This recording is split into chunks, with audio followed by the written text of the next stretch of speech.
Baiklah, di sini saya akan mempresentasikan tentang uji keterkaitan dan non-parametrik lainnya dengan saya sendiri, Dila Nining Saragi, NIM 8196142008. Untuk yang pertama, statistik merupakan kumpulan data dalam bentuk angka maupun bukan angka yang disusun dalam bentuk tabel, diagram yang menggambarkan dengan suatu masalah tertentu. Ilmu statistik memegang peranan penting dalam penelitian, baik dalam penyusunan model, perumusan hipotesa, dalam pengembangan alat dan instrumen pengumpulan data, penyusunan desain penelitian, serta penentuan sampel dan dalam analisis data. Statistik non-parametrik adalah suatu teknik inferensi yang tidak memerlukan uji asumsi-asumsi tertentu mengenai distribusi sampelnya dan juga tidak memerlukan uji hipotesis yang berhubungan dengan parameter populasinya. Metode statistika non-parametrik digunakan untuk mengatasi pemecahan masalah yang memiliki ukuran sampel kecil dengan perhitungan yang lebih sederhana. Tujuannya yaitu melakukan uji row sama dengan 0, melakukan uji perbedaan dua buah koefisien korelasi tak bebas dan bebas, melakukan uji perbedaan koefisien korelasi bebas lebih dari 2 buah, melakukan uji korelasi eta parsial dan darab, melakukan uji ketidaklinearan regresi dan regresi darab bertahap, melakukan uji koefisien korelasi peringkat Spearman, peringkat Kendall, konkordansi, biseri titik, pi, tetrakonik, dan probabilitas exact-Fisher. Lakukan uji Mann-Whitney, uji median, uji Wilcoxon, dan uji tanda. Lakukan uji kecocokan cara Kolmogorov dan cara Kolmogorov-Smirnov 2 sampel. Kajian teori. Pengujian korelasi. Korelasi merupakan salah satu teknik analisis dalam statistik yang digunakan untuk mencari hubungan antar dua variabel yang bersifat kuantitatif. Dua variabel dikatakan berkorelasi apabila perubahan pada variabel yang satu akan diikuti dengan perubahan pada variabel yang lain secara teratur dengan arah yang sama, baik korelasi positif ataupun berlawanan, yaitu korelasi negatif. Cara menghitung koefisien korelasi itu berbeda-beda.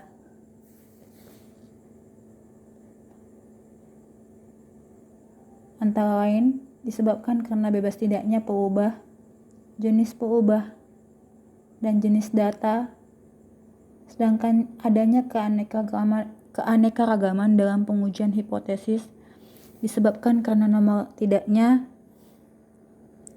distribusi induk dan jenis peubah. Karena permasalahan itulah, maka muncul pengujian keberartian, yaitu berupa pengujian parametrik dan pengujian non-parametrik. Yaitu pengujian parametrik ini merupakan ilmu statistik yang mempertimbangkan jenis sebaran atau distribusi data, yaitu apakah data menyebar secara normal atau tidak. Yang kedua, statistik non-parametrik yaitu statistik yang bebas sebaran, tidak mensyaratkan bentuk sebaran parameter populasi, baik normal ataupun tidak.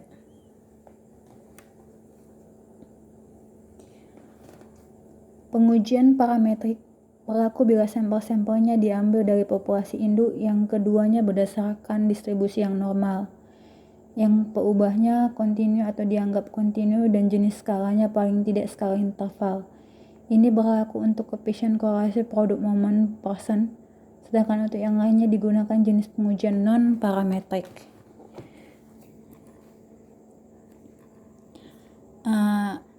Selanjutnya ada uji row sama dengan 0. Uji ini digunakan untuk melihat apakah antara dua peubah itu ada keterkaitan ataukah apakah koefisien korelasi populasi yang diwakili sampel itu menyajikan data yang berbeda seperti dari 0 atau tidak. Selanjutnya Maksudnya di sini adalah bila menggunakan hipotesis nol, maka H0 dari rho sama dengan 0 diterima atau ditolak. Uji perbedaan korelasi.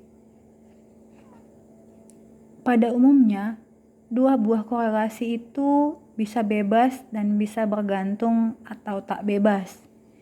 Maka di sini uji perbedaan korelasi terdiri dari 3 bagian, yaitu uji dua buah koefisien korelasi tak bebas dengan rumusnya seperti berikut. Kemudian uji dua buah koefisien korelasi bebas dengan rumus sebagai berikut. Selanjutnya yang ketiga, uji lebih dari 2 koefisien korelasi bebas. Selanjutnya ada uji koefisien korelasi eta.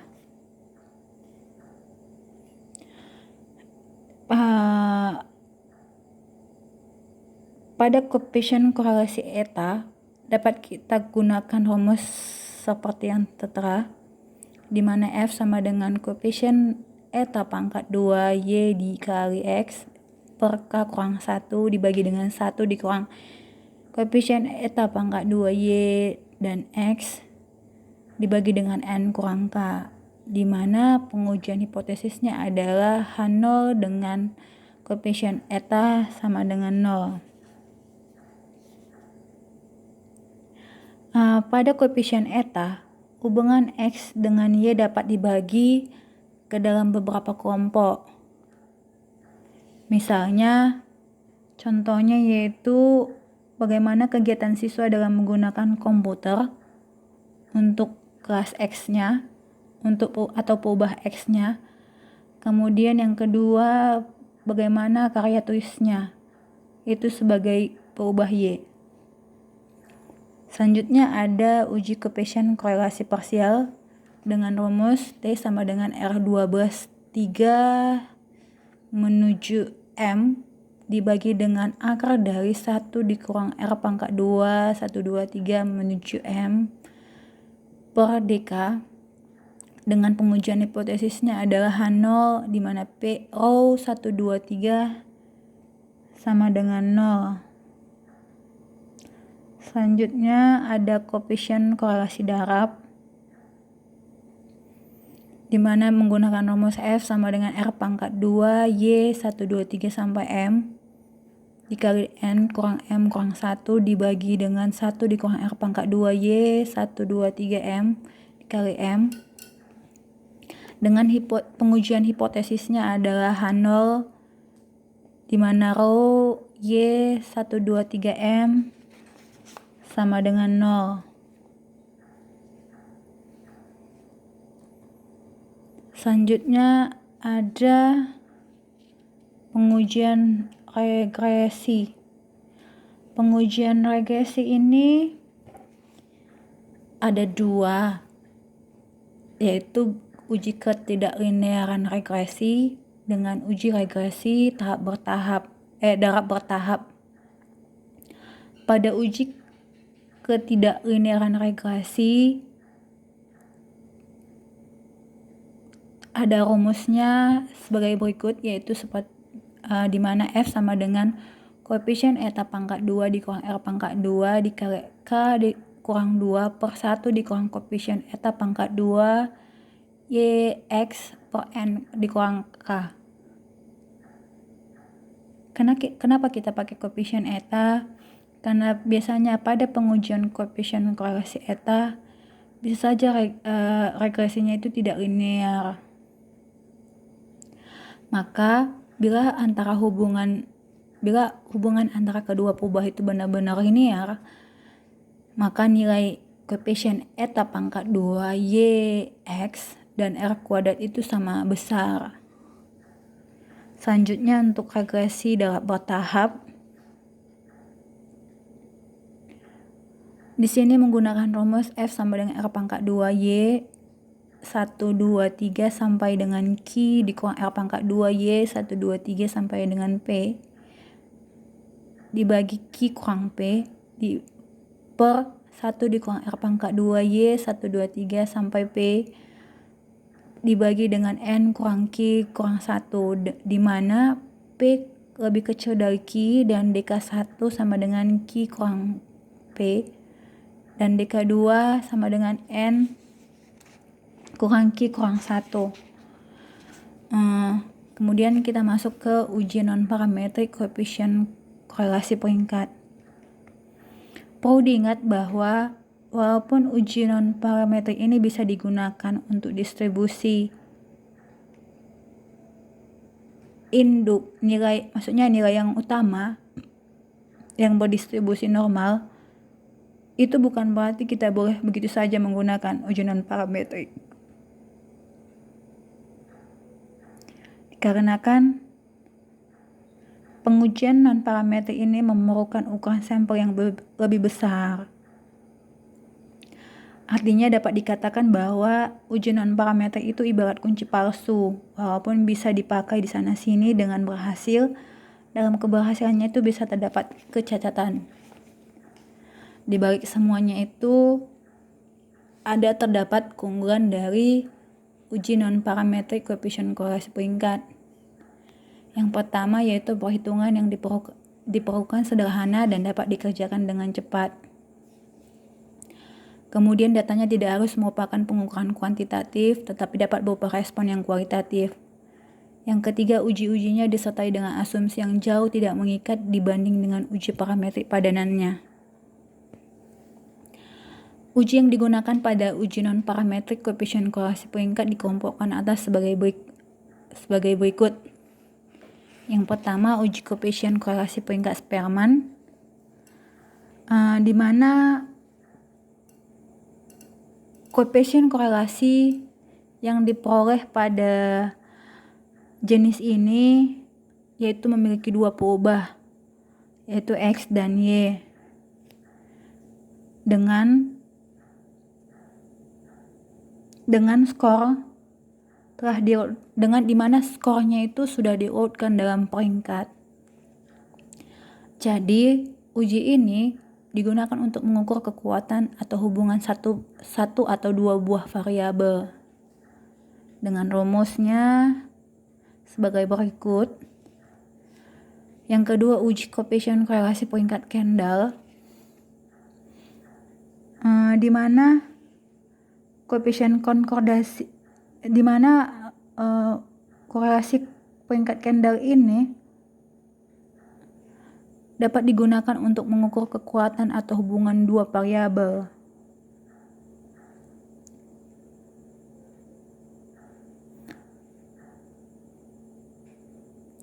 Selanjutnya, untuk uji koefisien korelasi konkordansi, koefisien konkordansi ini merupakan perluasan dari koefisien korelasi peringkat yang banyak baris peringkatnya lebih dari 2 buah. Sehingga uji ini dapat digunakan untuk mengukur kekuatan atau hubungan banyak baris yang peringkatnya lebih dari 2 buah.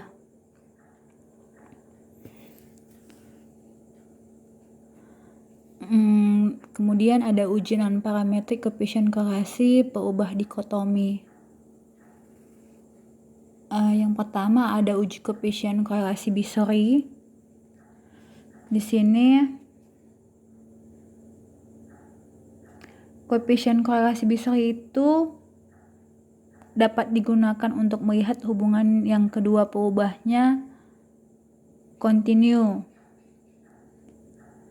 dengan tetapi salah satunya telah didikotomikan atau terpisah secara tajam, kemudian telah dijadikan ke dalam 2 subkelompok. Yang kedua, uji koefisien korelasi Biseri titik.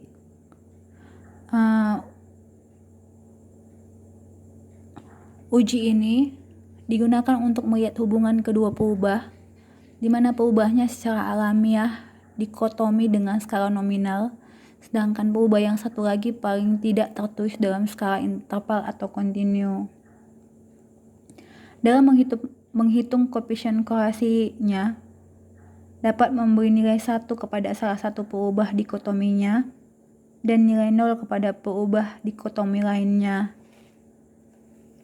Selanjutnya ada uji koefisien Pi. Uji koefisien Pi ini adalah perluasan dari koefisien korelasi Bisel titik yang tadi yang di atas, yaitu yang kedua peubahnya dikotomi atau yang sebuah peubahnya dikotomi dan yang sebuahnya lagi telah dikotomikan.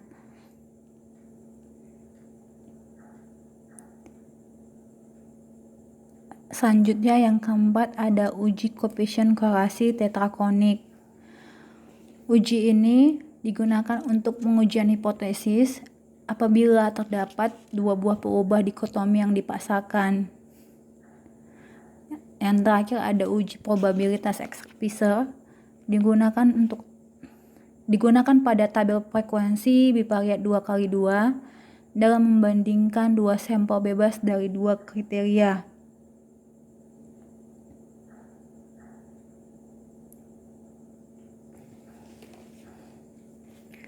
Kemudian uji non-parametrik untuk perbedaan relata.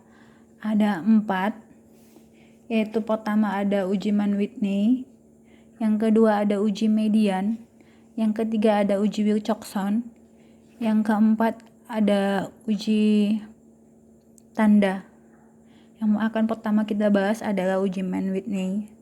Uji Mann-Whitney ini merupakan bagian dari uji non-parametrik yang cukup kuat sebagai pengganti uji T dalam hal asumsi distribusi T jika tidak terpenuhi. Dalam perhitungan uji ini, skor-skor pada dua kelompok sampel harus diurutkan ke dalam peringkat. Artinya adalah bila dalam sampel pertama ada N1 skor dan dari sampel kedua akan ada N2 skor. Walaupun uji Mann-Whitney ini kuat, hampir sekuat uji T, tetapi kekuatannya itu menurun bila skor kembarnya banyak. Selanjutnya ada uji median. Bila dalam suatu data tidak juga memenuhi syarat untuk uji Mann-Whitney karena distribusinya tidak kontinu, misalnya ya, maka digunakanlah uji median. Pada umumnya, uji median ini tidak akan sekuat uji Mann-Whitney, tetapi uji ini bisa dipakai untuk dua sampel atau lebih. Uji median akan terlihat dengan uji median dapat kita lihat perbedaan skor dari dua kelompok sampel atau lebih itu signifikan apa enggak gitu.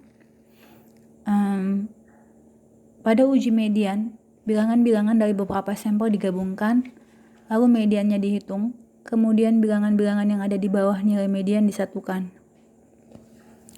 Selanjutnya ada uji Wilcoxon.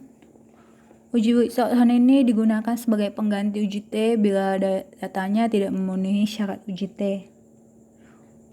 Uji ini baik digunakan untuk data yang diperoleh melalui pengukuran berurutan maupun subjek berpasangan. Uji ini digunakan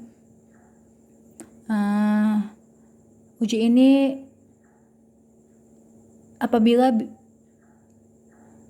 banyak 0 untuk selisih skor itu lebih dari 20%, mungkin uji Wilcoxon tidak tepat untuk digunakan.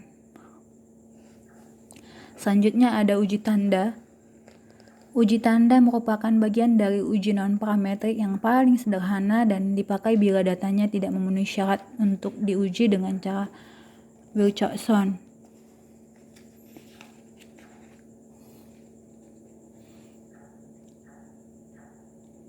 Tetapi masalah yang berkenaan dengan perubahan menjadi 0 tetap ada. Karena uji ini sebagai pengganti Wilcoxon, maka sampelnya itu harus berpasangan, berulang atau bergantungan. Sehingga asumsi skor selisih satu sama lain tidak terikat dan mediannya 0. Hal ini dikarenakan bila hipotesis itu diterima, median akan membagi tanda-tanda ke dalam tanda negatif dan positif yang sama banyaknya. Selanjutnya ada uji kecocokan Kolmogorov. Uji kecocokan ini digunakan untuk melihat apakah suatu distribusi frekuensi itu menyimpang secara signifikan dari distribusi frekuensi teoritis. Uji ini dapat digunakan sebagai alternatif uji chi-kuadrat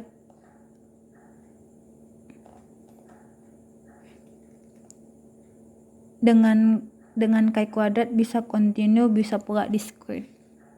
Artinya datanya itu bisa kontinu, data dari si chi-kuadrat itu bisa kontinu atau discrete. Uji ini kekuatannya mengurang bila asumsi kekontinuan distribusinya dilanggar. Ini akan terjadi pada data yang memiliki skor kembar. Selanjutnya, penggunaan data berkelompok untuk uji kecocokan Kolmogorov sering sekali disangsikan. Kemudian yang terakhir ada uji Kolmogorov-Smirnov 2 sampel.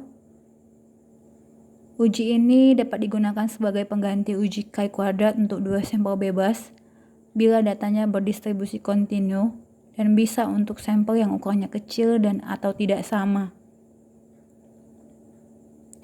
Untuk uji Kolmogorov-Smirnov 2 sampel, ada 2 tabel yang disediakan.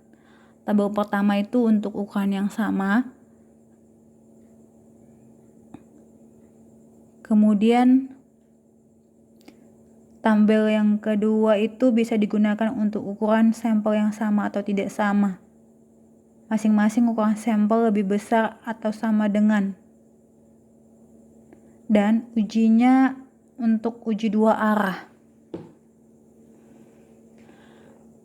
Uji ini kekuatannya berkurang apabila asumsi kontinuitasnya terlanggar dan bila datanya dikelompokkan.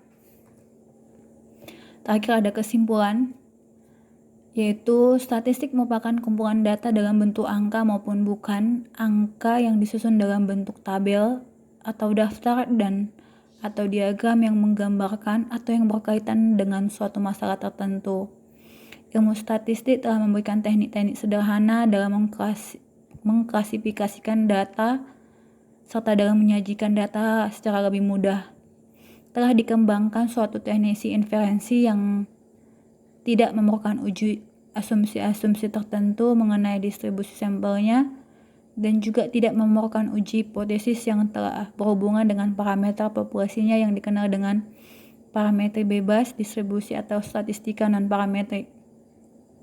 Berbagai metode uji yang disajikan dalam metode statistika non-parametrik telah dapat mengatasi pemecahan masalah yang memiliki ukuran sampel kecil dengan perhitungan yang lebih sederhana.